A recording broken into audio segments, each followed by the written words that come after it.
Valorant's patch 11.8 is huge. Almost 20 agents are going to be changed in some way, and almost all of them are going to be nerfed. The patch itself, I believe, is still a day or two away, but Riot have posted numerous videos with information regarding some of these changes, so I wanted to compile all of that into this one video.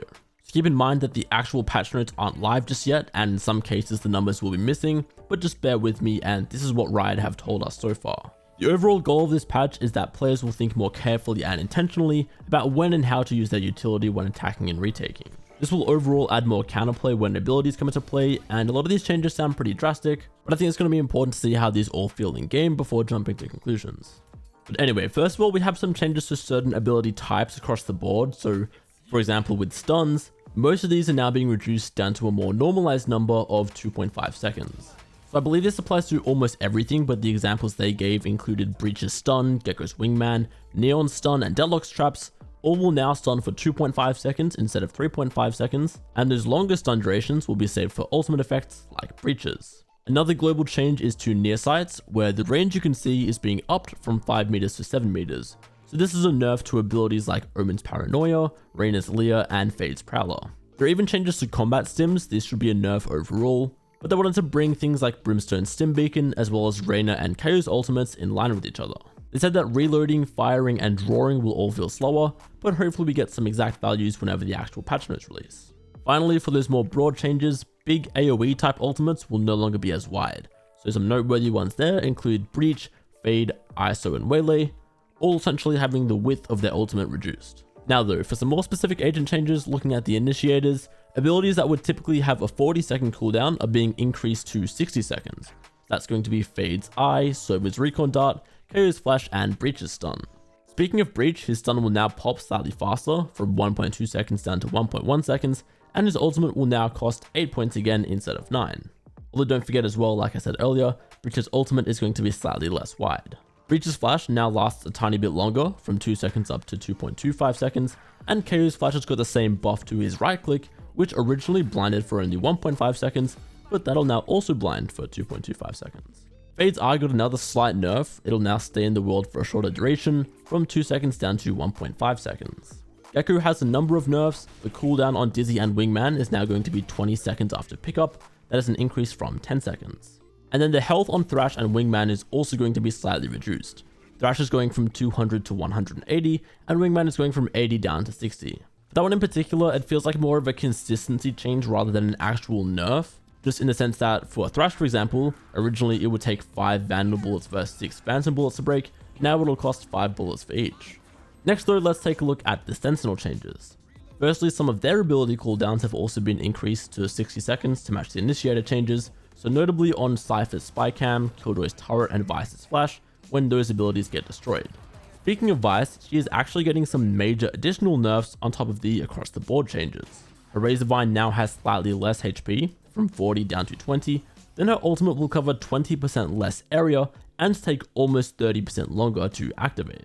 On top of all that, Vyse's Flash will no longer play a sound when successfully blinding an enemy.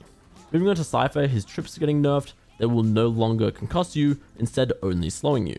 They are going to make the wind-up time a little bit faster. However, now you will only get revealed after the wind-up has fully popped, instead of getting revealed during the wind-up animation. Next, we have a change to Killjoy. Her alarm bot has slightly less health, from 50 down to 20, and then an adjustment to her turret. It will now take longer to rearm after Killjoy enters its range again. However, enemies will get slowed down a lot more when tagged by her turret. Finally, for the Sentinels, the wall champs, so Sage and Deadlock, it's going to be slightly easier to break their walls. The small nodes on Deadlock's wall go from 570 HP down to 480 HP, and Sage's wall pieces will go from 800 HP down to 600 HP. Both walls are now slightly cheaper too to make up for this, originally costing 400 credits and now going down to 300 credits. Moving on to the controllers now, and starting with Astra, the fragile debuff from her pool has a shorter duration, going from 5 seconds down to 2.5 seconds. Then the cooldown on her stun and pool is also increasing to 60 seconds, and the cooldown on her smoke will also be increasing, I believe, to only 40 seconds. That same cooldown increase applies to Omen Smoke 2, going from 30 seconds up to 40 seconds. Omen gets some additional nerfs to his Paranoia, so alongside the near sight change, Paranoia will now no longer travel quite as far, but it will cover that area faster, originally traveling at 1.6 meters per second, now it'll go at 2 meters per second. And for Viper, her initial decay is now weaker. I think when you first walked into any of her smokes, it'll whack you for 30 HP, now it'll only be 10 HP. Last but not least, moving on to the Duelists, where Yoru is hit the most heavily. They are lowering the health on his gate crash, so it'll now get one-tapped by a phantom, and even adding a sound cue to his original location, whether he teleported or faked it. There's a big nerf to his ultimate too, where you can no longer use clone or flash while inside of dimensional drift. Speaking of his flash, the maximum duration is being reduced from 1.75 seconds down to 1.5 seconds, and his clone will also blind for a shorter duration.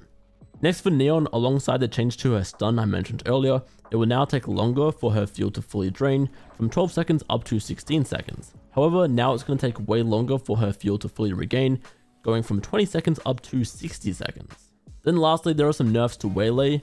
Her hindered debuff from Saturate is going to be shortened from 4 seconds down to 3 seconds. Then a number of changes to her ultimate. The duration is going from 7 seconds down to 6 seconds. There is a decrease to her movement speed buff in the ultimate, but Convergence will now have a faster windup time. Beyond all those agent changes, I believe there are also some slight adjustments to the Vandal and Phantom.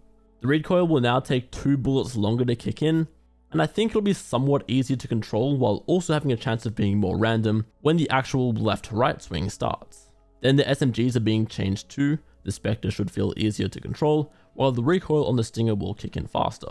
Then in case you missed it, there are also going to be Abyss and Pearl changes too, so hopefully you caught all of that. Again, unfortunately for now, some of these changes we don't have the specific numbers for, and instead just loose references to what is actually happening. But of course, when the actual update goes live, I'll do the usual side-by-side comparison.